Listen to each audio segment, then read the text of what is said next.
ஆந்திர மாநிலம் விஜயவாடாவில் 4 நாட்கள் கடந்த பிறகும் மழை வெள்ளம் வடியவில்லை.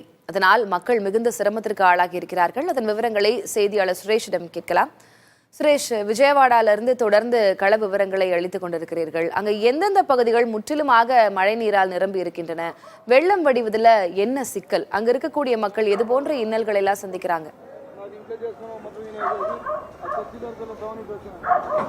திலகவதி, விஜயவாடாவை பொறுத்தவரையில் ஆந்திராவில் மிக அதிகமாக மழையால் பாதிக்கப்பட்ட பகுதியாக இருக்கிறது. இங்கு மழை விட்டு 4 நாட்கள் கடந்தும் இன்னும் தண்ணீர் வடியவில்லை. குறிப்பாக அஜித் சிங் நகர் எனக்கூடிய இந்த பகுதி தற்போது வரையில் தண்ணீர் வடியாமல் இருக்கிறது. மக்கள் தங்களுடைய உடைமைகளை இழந்திருக்கிறார்கள். சுமார் 6 முதல் 8 அடி வரையில் தண்ணீர் இந்த பகுதியில் புகுந்திருந்த நிலையில் தற்போது நிலையில் தண்ணீர் சற்று வடிந்திருந்தாலும் மக்களுக்கான இயல்பு நிலை இன்னும் திரும்பவில்லை. மின்சாரம், குடிநீர், பால் உள்ளிட்டவை கிடைப்பதில் தட்டுப்பாடு இருக்கிறது. அரசு டிராக்டர் மூலியமாக வீடுகளுக்கு ஒவ்வொரு பகுதிகளுக்கு கொண்டு சேர்க்கும் பணியினை மேற்கொண்டு வருகிறது. இருந்த போதிலும் மக்கள் இன்னும் அத்தியாவசிய பொருட்களுக்கான தேடி நாம் தற்போது பார்த்துக் கொண்டிருக்கிறோம்.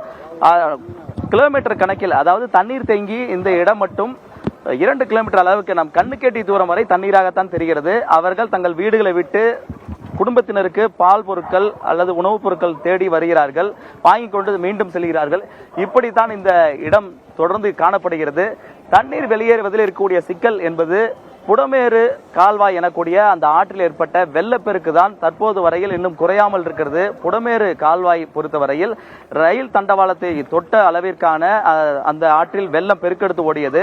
அதன் பிறகு தற்பொழுது ரயில் தண்டவாளத்துக்கு கீழே குறைந்திருந்தாலும் இன்னும் அந்த வெள்ளத்தின் அளவு குறையாத காரணத்தால் இங்கிருக்கக்கூடிய தண்ணீர் வடிவதில் தொடர்ந்து சிக்கல் நீடிக்கிறது. அதே நேரத்தில் கிருஷ்ணா கரையோரம் இருந்த பல்வேறு குடியிருப்புகளை வெள்ள நீர் சூழ்ந்திருந்தது. அந்த பகுதிகளை பொறுத்தவரையில் தற்போது படிப்படியாக அங்கு வெள்ளம் வடிந்து வரக்கூடிய சூழலில் குடியிருப்புகள் தேங்கியிருந்த மழைநீர் வெளியேறி அவர்களுடைய வீடுகள் இருந்த மழைநீர் தற்போது குறைந்திருக்கிறது. இருந்தாலும் குடியிருப்புகளை சுற்றிலுமான தரைதளத்தில் 2 அடி 3 அடி அளவிற்கு தண்ணீர் தற்போதும் தேங்கி இருக்கிறது. இந்த பகுதியை சேர்ந்த நபர் ஒருவர் இருக்கிறார், அவர்கிட்ட கேட்கலாம். சார், உங்களுடைய பகுதி எங்க இருக்கு? உங்க வீடுகளோட நிலையெல்லாம் எப்படி இருக்கு? மக்கள் எவ்வளவு பேர் இப்ப இங்க இருந்து வெளியேறி இருக்காங்க? உங்க வீட்டில் டோட்டல் 4 பேர் இருக்கு. உங்க அம்மா, உங்க அக்கா ஒரு மகள். ஃபுல்லு கிரவுண்ட் ஃப்ளோர் எல்லாம் ಮುಂಚಾಯ್ತು. இப்போதான் நான் 4 days இந்த மழை ஃபுல்லு புடமேರು ஃபுல் கொலாப்ஸ். அவதான் மழை ஜாஸ்தி. வேற நீங்க உணவுலாம் கிடைச்சதா? உங்களுக்கு பால்லாம் கிடைச்சதா? எல்லாம் இப்போதான் வரோம். 4 days ಇಂದ ಏನೂ ಇಲ್ಲ. ಈ ಜಸ್ಟ್ ಇವತ್ತಿಂದ ಬರ್ತಾ ಇದೆ. ಅದು ಇವಾಗ வரது.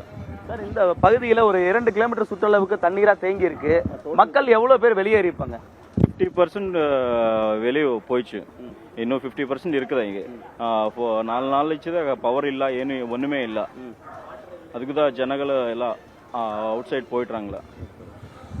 திலகவதி, இங்கு மக்களுடைய நிலை இதையத்தான் தொடர்ந்து இருக்கிறது. இன்னும் வடியவில்லை. அதே நேரத்தில் மீண்டும் விஜயவாடாவை பொறுத்தவரை, ஆந்திராவை பொறுத்தவரை அடுத்த சில நாட்களுக்கு மழை இருப்பதாக வானிலை ஆய்வு மையம் தெரிவித்து இருப்பதாக தகவல்கள் கிடைக்கின்றன. ஆகவே மீண்டும் இந்த பகுதியில் மழை வரும்போது இங்கு வெள்ளப்பெருக்கு ஏற்பட வாய்ப்பு இருப்பதாக மக்கள் அச்சம் கொண்டே இருக்கிறார்கள். ஏனெனில் முதலில் பெய்த மழையே இன்னும் வடியாத நிலையில் அதுக்கு அடுத்ததாக மழை வரும்போது இந்த பகுதி தாங்காது என இங்கு இருக்கக்கூடிய மக்கள் வேதனையாக தெரிவிக்கிறார்கள். இருந்த போதிலும் இங்கு இருக்கக்கூடிய மழைநீரை வெளியேற்றுவதற்கான நடவடிக்கைகளை அரசு மேற்கொண்டு வருகிறது. குறிப்பாக தூய்மை பணி மேற்கொள்ள வேண்டியது அவசியமாக இருக்கிறது. 4 நாட்களாக இங்கு தண்ணீர் தேங்கி இருப்பதால் இங்கு நோய் தொற்றும் அபாயம், அதாவது நோய் தொற்று பரவும் அபாயம் இருக்கிறது.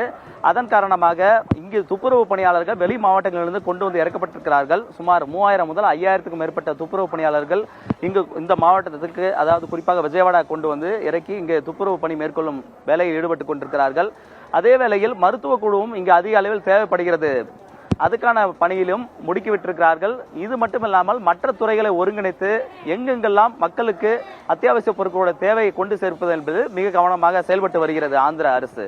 திலகவதி, விஜயவாடாவை பார்க்கும்போது சென்னையில் ஏற்பட்ட வெள்ள பாதிப்புகளும் தென் தமிழகத்தில் ஏற்பட்ட வெள்ள பாதிப்புகளும் நினைவுக்கு வந்து செல்கின்றன. சுரேஷ், அங்கு இருக்கக்கூடிய 50 விழுக்காடு மக்கள் அவர்களுடைய பாதுகாப்பை மாநில அரசு உறுதி செய்யும் என்றே சொல்லியிருக்கிறீர்கள்.